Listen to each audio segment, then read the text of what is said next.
30-32 साल का एक नौजवान जिसका नाम था योगेश कानपुर जाने के लिए हावड़ा रेलवे स्टेशन पर खड़ा अपनी ट्रेन का इंतज़ार कर रहा था। तभी कानपुर जाने वाली ट्रेन हावड़ा स्टेशन पर रुकती है। ट्रेन रुकती है और लोग ट्रेन पर चढ़ने के लिए तेज़ी से भागते हैं। चूँकि ट्रेन पर चढ़ने वाले लोगों की तादाद बहुत ज़्यादा थी और ट्रेन के रुकने का समय बहुत कम, यानी मुश्किल से 4 से 5 मिनट। अब योगेश भी उसी भीड़ के साथ एसी 3rd क्लास वाली बोगी की तरफ दौड़ता है और जैसे ही वो बोगी के दरवाजे पर पहुंचता है, अचानक योगेश की नज़र उसकी बोगी से पीछे वाली एक जनरल बोगी की तरफ जाती है, जिस जनरल बोगी में सैकड़ों लोग चढ़ने की कोशिश कर रहे थे। लेकिन योगेश की नज़र उसी भीड़ में मौजूद एक बहुत ही दुबली पतली 25 से 26 साल की लड़की पर टिकी थी। जहाँ एक तरफ वो बोगी में चढ़ने की कोशिश कर रहा था, वहीं दूसरी तरफ वो हैरत भरी निगाहों से बार बार उस लड़की को देख भी रहा था। और यही वजह है वो भीड़ में कई बार चोट भी खाता है और भीड़ में धक्के खाता हुआ वो कब बोगी के अंदर तक पहुंच जाता है उसे एहसास ही नहीं होता। ट्रेन में पहुंचकर योगेश अपनी सीट पर जाकर बैठ जाता है, मगर योगेश के जहन में बार बार उसी लड़की का ख्याल आ रहा था। योगेश मन ही मन कहता है, यार कहीं ये वही लड़की तो नहीं, ऐसा नहीं हो सकता। आखिर वो यहाँ क्यों आएगी। योगेश ने उस लड़की को देखा तो ज़रूर था, मगर भीड़ की वजह से उसे पहचान नहीं पाया। योगेश के मन में सवाल तो बहुत थे, मगर जवाब कोई नहीं। इसी फिक्र में खोया हुआ वो अपनी सीट पर बैठ जाता है और अब ट्रेन भी हावड़ा स्टेशन से धीरे धीरे मंजिल की तरफ बढ़ने लगती है। करीब 40 से 45 मिनट बाद एक दूसरा जंक्शन आता है, जहाँ ट्रेन कुछ देर के लिए रुकती है। जैसे ही ट्रेन रुकती है, योगेश अपनी बोगी से नीचे उतरता है और उसी जनरल बोगी में जिसमें वो लड़की चढ़ी थी, योगेश भी चढ़ जाता है। चूँकि ये एक जनरल बोगी थी, इसीलिए बोगी में भीड़ भी काफ़ी थी। योगेश उसी भीड़ में घुसकर लड़की को ढूंढना शुरू करता है और आखिर कुछ देर बाद योगेश उसे ढूंढने में कामयाब भी हो जाता है। अब जैसे ही योगेश की नज़र उस लड़की पर जाती है, वो सन्न रह जाता है। योगेश का शक दुरुस्त निकलता है, क्योंकि ये लड़की वही थी जिसकी वजह से योगेश का ज़हन करीब 1 घंटे से उलझा हुआ था। योगेश लड़की के और करीब जाकर पूछता है, रागनी। रागनी नाम सुनकर लड़की योगेश की तरफ पलटती है और अपने सामने खड़े योगेश को देखकर वो भी दंग रह जाती है। दरअसल दोस्तों, योगेश और रागनी पति पत्नी थे, जिनकी 8 साल पहले शादी हुई थी, लेकिन सिर्फ 2 साल बाद ही इन दोनों का तलाक हो चुका था और तलाक होने के पूरे 6 साल बाद इन दोनों की पहली मुलाकात थी और यही वजह थी जो दोनों एक दूसरे को देखकर हैरान हो रहे थे। रागनी के बगल में एक दूसरा लड़का बैठा हुआ था, जिससे योगेश रिक्वेस्ट करता है कि वो रागनी के ऊपर वाली सीट पर चला जाए। योगेश की बात मानकर वो लड़का दूसरी सीट पर चला जाता है, जिसके बाद योगेश रागनी के बगल में बैठने की इजाज़त मांगता है और रागनी हाँ में अपना सर हिला देती है। सीट पर बैठने के बाद योगेश देखता है कि जिस लड़की यानी रागनी को उसने 6 साल पहले तलाक दिया था, उस वक्त वो काफ़ी हेल्दी, खूबसूरत और तंदुरुस्त थी, लेकिन योगेश की पत्नी रागनी अब बहुत दुबली पतली और कमज़ोर हो चुकी थी। रागनी का चेहरा एकदम मुरझाया हुआ था। रागनी ने जो कपड़े पहन रखे थे वो भी बहुत सस्ते और कम पैसों वाले थे, जबकि दूसरी तरफ योगेश बिल्कुल हीरो और जेंटलमैन लग रहा था। उसके कपड़े भी काफ़ी महंगे थे। अब योगेश पूछता है, आप ठीक तो हैं ना? आपकी तबीयत ठीक नहीं लग रही। रागनी जवाब देती है, नहीं, मैं ठीक हूँ। योगेश पूछता है, आप कहाँ जा रही हैं? रागनी कहती है, मेरी मम्मी की तबीयत ख़राब है और मैं उनसे मिलने के लिए कानपुर जा रही हूँ। योगेश थोड़ी देर चुपचाप रहता है, फिर पूछता है, क्या आपने अभी तक शादी नहीं की? योगेश के इस सवाल पर रागनी उसे तेज़ नज़रों से घूरने लगती है। ऐसा लगता है जैसे वो उस पर गुस्सा हो रही हो। कुछ देर घूरने के बाद रागनी अपनी नज़रें झुका लेती है और फिर एक दर्द भरी आवाज़ में कहती है, नहीं, मैंने अभी तक शादी नहीं की। थोड़ी देर तक दोनों खामोश रहते हैं। फिर रागनी पूछती है, क्या आपने शादी कर ली? योगेश कहता है, नहीं, मैंने भी अभी तक शादी नहीं की। रागनी पूछती है, आप इधर कहाँ जा रहे हैं? घर में सब ठीक तो है ना? और माँ जी कैसी हैं? योगेश कहता है, हाँ, सब ठीक है, मैं भी कानपुर किसी ज़रूरी काम से जा रहा हूँ। और माँ जी। इतना बोलकर योगेश की आंखें आंसुओं से भर जाती हैं। रागनी पूछती है, आप रो रहे हैं? माँ जी ठीक तो है ना? योगेश कहता है, हमारा तुम्हारा तलाक होने के 2 साल बाद ही माँ जी इस दुनिया से चल बसी। योगेश रोते हुए कहता है, तलाक के बाद माँ हमेशा मुझसे कहा करती थी कि मैं तुम्हें बुलाकर घर ले आऊँ। माँ जी तुम्हें बहुत याद करती थी, लेकिन मैंने उनकी बात नहीं मानी और इसी गम में वो इस दुनिया से चल बसी। इतना सुनते ही रागनी भी रोने लगती है। कुछ देर बाद दोनों अपने आंसू पोंछते हैं और तभी एक आइसक्रीम बेचने वाला आ जाता है। योगेश कहता है, तुम आइसक्रीम खाओगे? रागिनी मना कर देती है, लेकिन योगेश के जिद करने पर रागिनी मान जाती है, मगर एक शर्त के साथ। रागिनी कहती है आइसक्रीम के पैसे मैं दूंगी।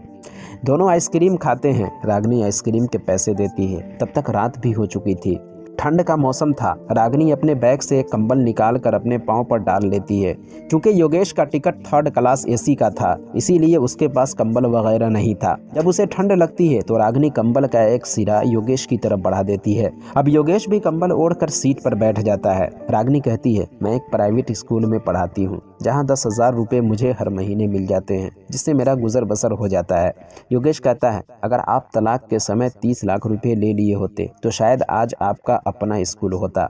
दरअसल जब इन दोनों का तलाक हुआ था तो बदले में रागिनी को 30 लाख रुपए मिल रहे थे, लेकिन रागिनी ने वो पैसे लेने से इनकार कर दिया था।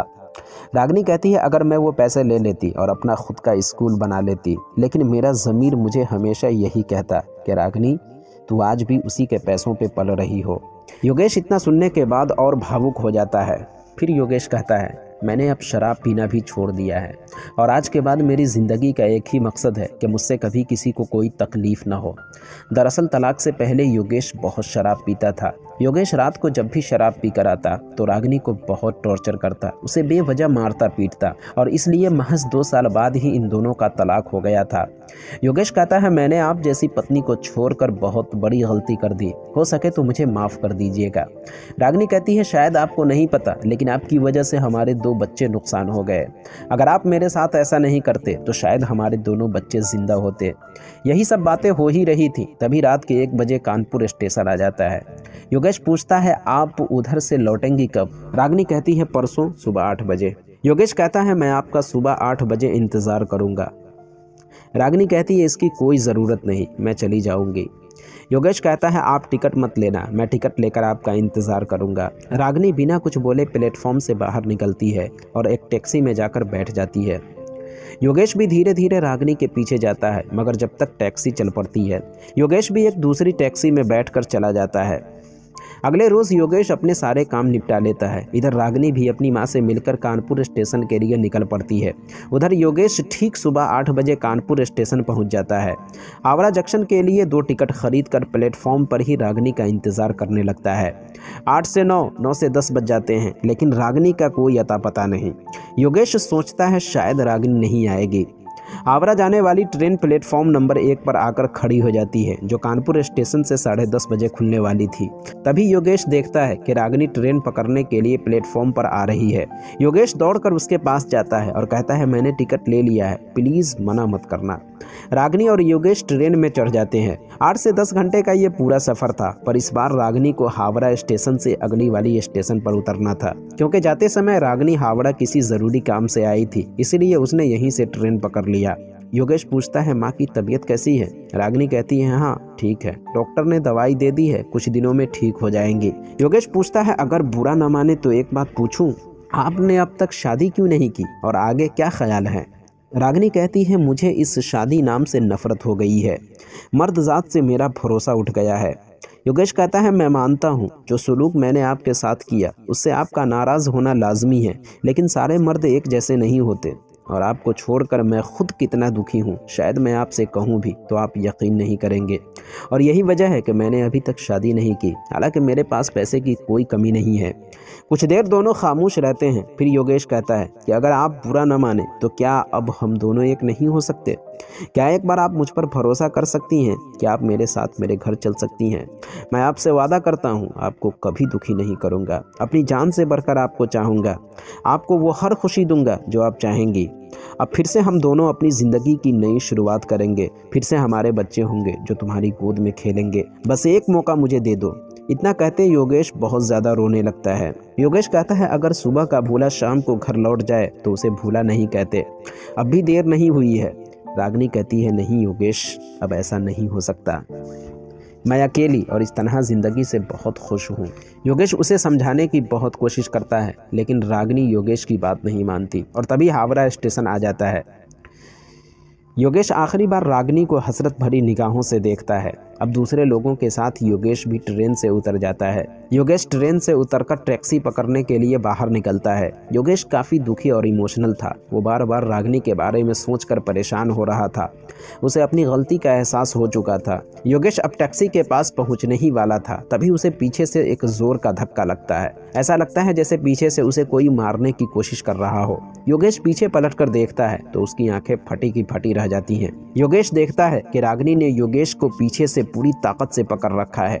रागिनी को देखकर योगेश जोर जोर से रोने लगता है। रागिनी पहले ही से रो रही थी, मगर ये आंसू गम के नहीं, खुशी के थे। रागिनी कहती है, तुम मुझे अब कभी नहीं सताओगे, मेरे विश्वास को अब कभी नहीं तोड़ना।